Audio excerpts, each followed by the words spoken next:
Bonjour et bienvenue au CFA de la pharmacie Marseille-Alpes-Provence pour ce premier tuto concernant le CTE, le commentaire technique écrit.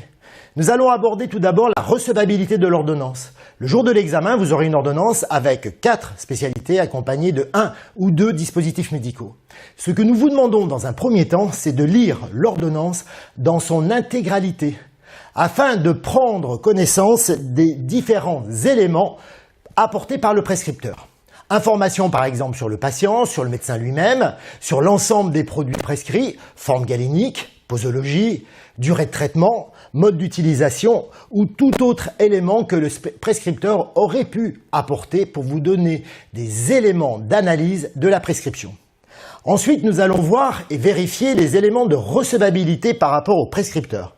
On y trouve son nom et son prénom complet, suivi de sa qualification ou spécialité, là le médecin est psychiatre, son adresse complète avec la mention France qui est obligatoire, son numéro de téléphone avec l'indicatif +33 qui est obligatoire aussi, et enfin son adresse mail et son numéro d'identification à la sécurité sociale, RPRPS ou FINES.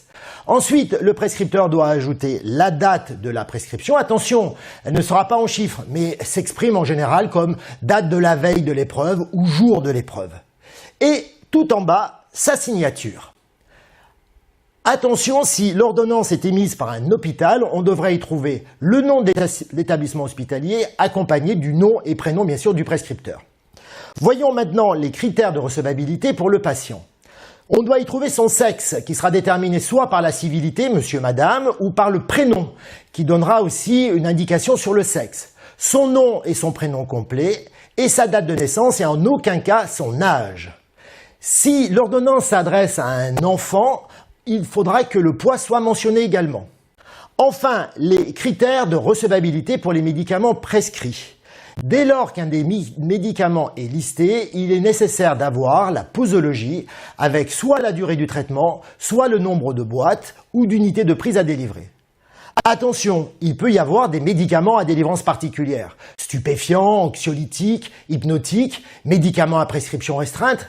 Il faudra alors vérifier que toutes les mentions légales soient bien présentes ou que la durée de prescription est bien respectée. Par exemple, dans notre cas, le Limovan a été prescrit pour 4 mois. Il faudra donc bien préciser que la délivrance pour celui-ci ne sera que de 4 semaines, car c'est un hypnotique et que le renouvellement est impossible. Vous devez ensuite conclure au sujet de la recevabilité. Si toutes les mentions sont présentes, il vous suffit de noter sur votre copie « L'ordonnance est recevable ». Si une des mentions manque, il faut justifier, par exemple, l'ordonnance n'est pas recevable en l'état, car il manque la date de la prescription et le prénom du patient. Si des critères sont absents pour une spécialité, par exemple, l'ordonnance n'est pas recevable pour le lévothyrox en l'absence de posologie.